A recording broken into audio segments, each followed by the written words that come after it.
by dozens of House Republicans with respect to the damage that the one big ugly bill will do to everyday Americans. The GOP tax scam represents the largest assault on health care in American history.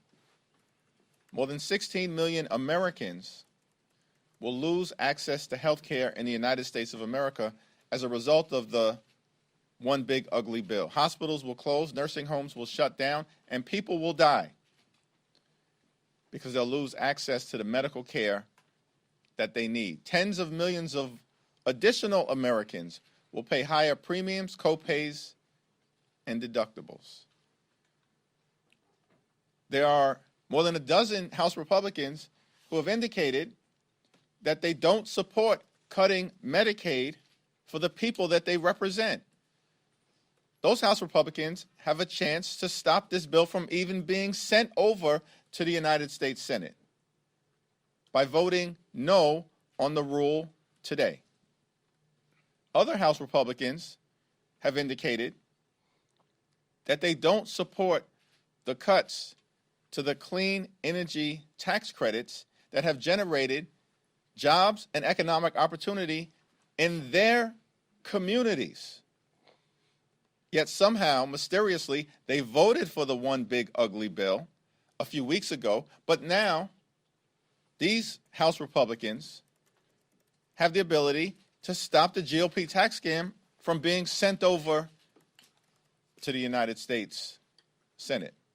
It's strange to me that you have Republicans who voted for a bill that they apparently dislike and then publicly sent a letter to their Senate Republican colleagues to say, stop these provisions from ever becoming law.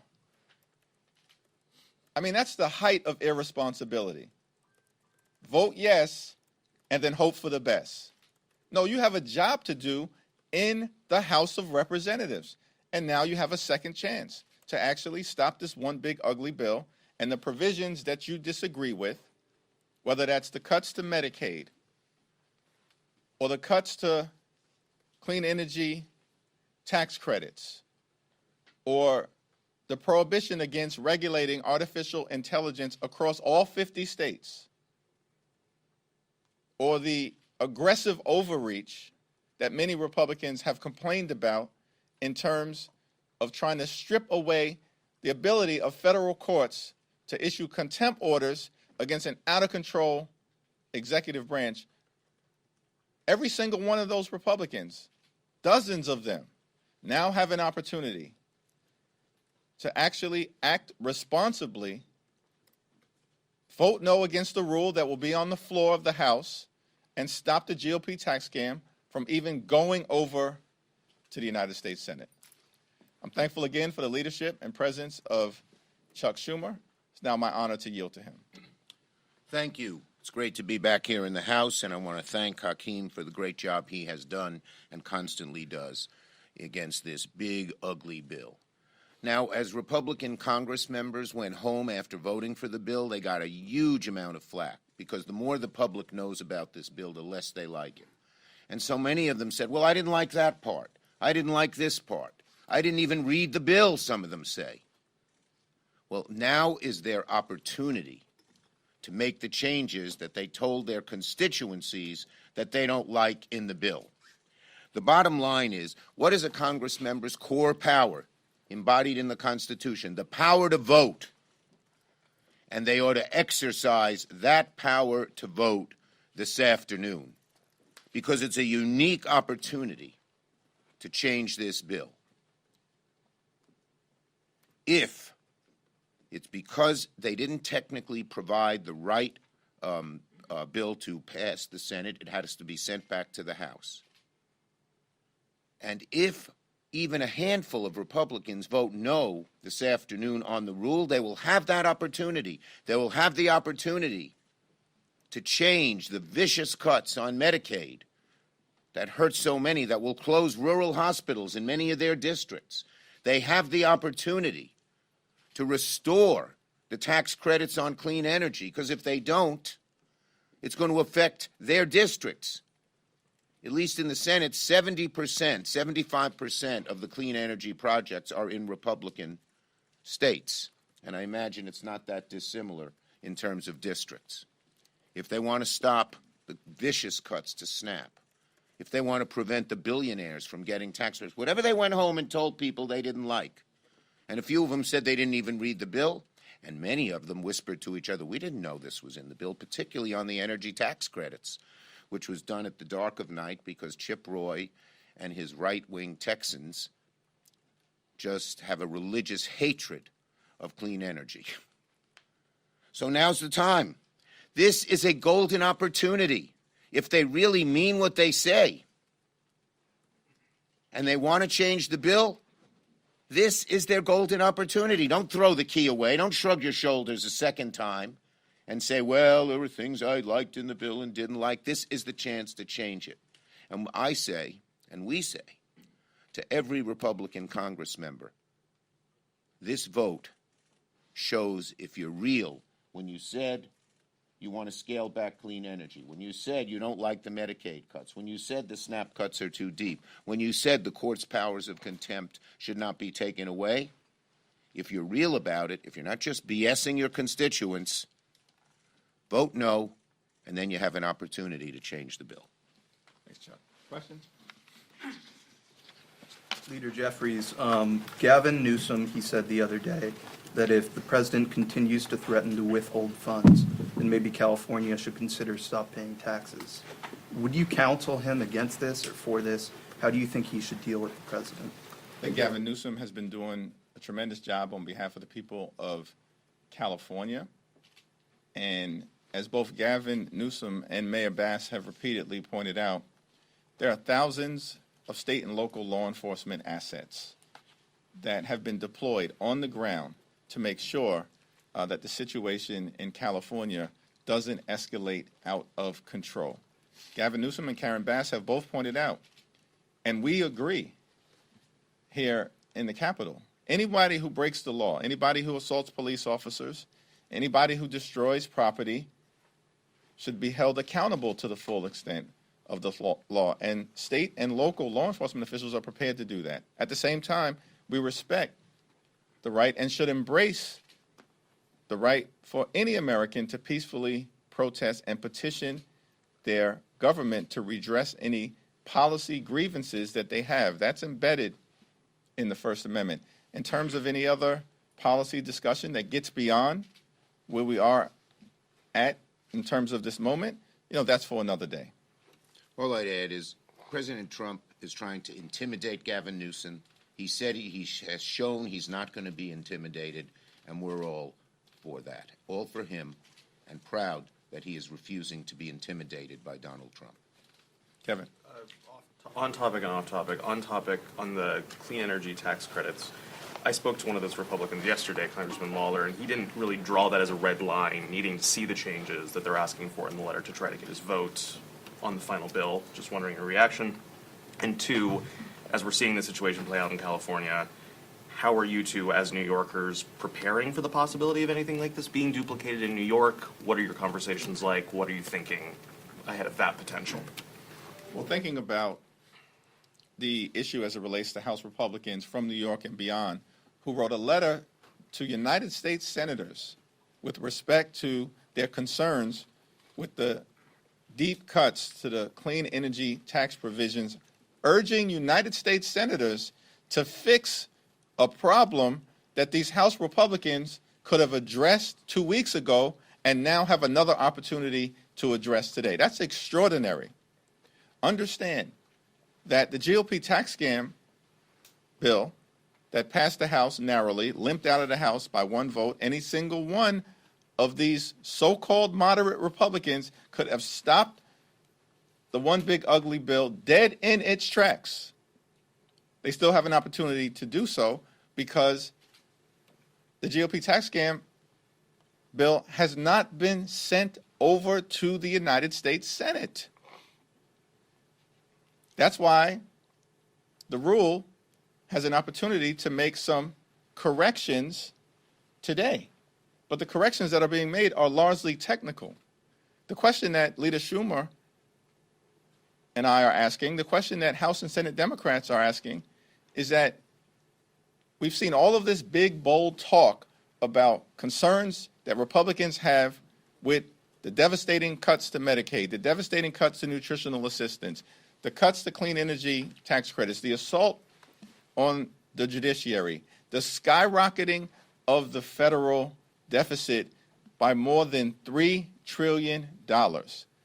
We've heard all of this talk, but then they adopt a posture, Republicans adopt a posture, vote yes, and hope for the best. That's extraordinary. That's the height of irresponsibility. In terms, and I'll yield to Leader Schumer, in terms of the second question, I haven't had a conversation yet with the mayor of the city of New York or the governor. I look forward to that discussion. On the first question, Lawler has said he hates the Medicaid cuts. Voting no can open the opportunity to undo those Medicaid cuts, or at least lessen their severity. So this is an opportunity for Republican Congress members, not just on tax credits for clean energy, which they did write a letter on, but on any issue that they don't like. It's hypocrisy. It's hypocrisy to go home and say, I don't like these cuts, and then throw away this golden key. In the Senate, we, through the Byrd process, were able to show that the bill doesn't meet the actual requirements of the Budget Act. And the Republicans had to agree with us, so the bill had to go back. The Senate cannot move on a bill till the House passes a bill. But that gives the House Republicans, especially those who don't like any provision, especially the serious ones, like the health care cuts, and it's not just Medicaid, it's now even Medicare because of sequestration. And, of course, it's ACA. And even those who don't have government insurance will see their rates go up significantly. It's also on SNAP. I mean, we have many of our Republican colleagues saying these cuts are too deep. You want to feed hungry children. For us to take the food away from the mouths of hungry children and give it to tax breaks for billionaires is the height of just awful and corrupt politics. Oh, sorry. Front row. Okay, thank you, appreciate it. At this podium, this is the rule for HR 4 also would include the rescissions rule. At this podium, you said you believe that is going to be dead in the Senate. I want to ask both of you about that, if you still think that's the case, if you think that's the case, Mr. Leader, and also if you think any Democrats in the House might vote for the rescissions package whenever it comes up for a vote. I think there's going to be strong Democratic opposition here in the House. We're going to work hard to kill the legislation here in the House of Representatives. This rescissions bill, which is, doing Elon Musk's bidding in terms of devastating cuts to our ability as a country to protect our national security interests all across the world, and then at the same time assaulting, Bert, Ernie, Big Bird, Elmo, and all of the people connected to Sesame Street. That's extraordinary. I mean, who are these people? Cruelty is the point. And so we're going to make the strongest possible case over the next 2 days here in the House, and then I defer to Leader Schumer in terms of what might happen in the Senate. Well, in the Senate, as you know, they can pass a rescission with 51 votes. We are going to fight this every step of the way. Rescission really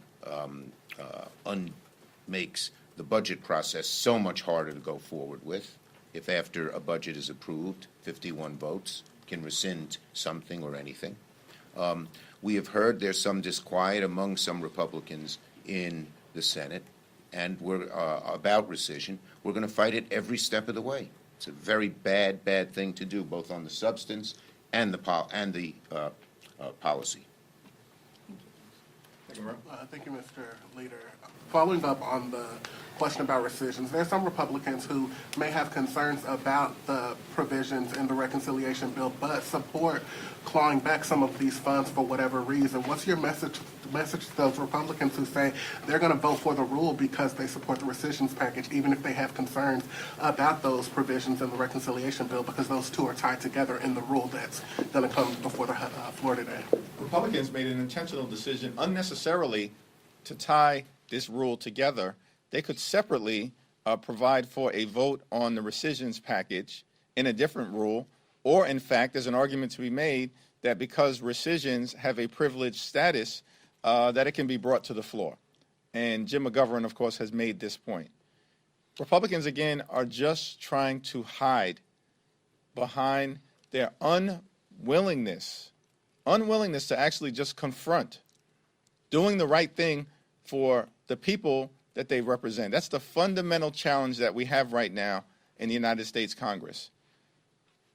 An unwillingness amongst Republicans to stand up to Donald Trump, stand up to J.D. Vance, stand up to Elon Musk. We are a separate and co-equal branch of government. We don't work for any of those people. We work for everyday Americans, and it's time for House Republicans to stop being nothing more than a reckless rubber stamp for Donald Trump's extreme agenda. There's no requirement that they have to tie them together. The fact that they tied them together is proof positive of how uncomfortable House Republicans are with this bill. They ought to take that discomfort into action. They have an opportunity. Separate. If they vote no, they can pass the rescissions. We'll fight it every step of the way. But they have an opportunity then to amend the actual bill that does such harm to the American people. So if you want any proof that the Republicans' leadership knows how unpopular this bill is with the American people, it's the way they tried to use the rescissions package to get it passed. Back. Yeah, there's been some controversy among Republicans on the AI provisions in this bill, specifically the 10-year moratorium. Leader Schumer, I know you've tried to be a leader bipartisan way when it comes to AI. What do you make of this with the moratorium? Do you agree with it, and any thoughts on it? Yeah, the bottom line is that there is a great deal of discussion right now with the parliamentarian whether this would even pass parliamentary muster and pass the bird bath. Last question. Do you think this rescissions package makes it harder for potential future budget negotiations if they can just go back and claw back the money on a partisan vote? Yes, I think it's a challenging situation. And from the very beginning of this Congress, we've made clear that as Democrats, we're prepared to try to find common ground to build an affordable economy, to make life better for everyday Americans, to address the high cost of living. But Republicans continue to conduct themselves with extreme partisanship. And in fact, they've done nothing to make life more affordable for the American people, not a single thing. In fact, everything that Republicans have done at Donald Trump's direction is going to make life more challenging for everyday Americans. And as is the case with the GOP tax scam, they're doing it to reward their billionaire donors. And the bottom line here is that Republicans have a chance to act upon their concerns with the one big ugly bill. Virginia Foxx, who is the chairwoman of the Rules Committee, tough cookie, straight shooter, someone who, spent her early formative years in the boogie down Bronx, and it continues to show. She said during the Rules Committee that if Republicans have problems with their reconciliation bill, they should vote against the rule. We agree. This is the opportunity for Republicans to actually not simply talk the talk, but walk the walk on behalf of the American people. Leader Schumer to close. Yeah, what a world we live in. A few days ago, we said as much as we despise Musk, we agreed that this bill is an abomination. Today, we agree with Virginia Foxx. It's a rare moment. Let me give you the exact quote of what she said.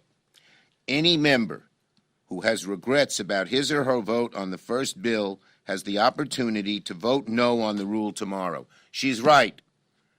We tell these Republicans who don't like any part of the bill, listen to Virginia Foxx just this once. Thank you. For a prediction for the baseball game tonight? It's gonna be close.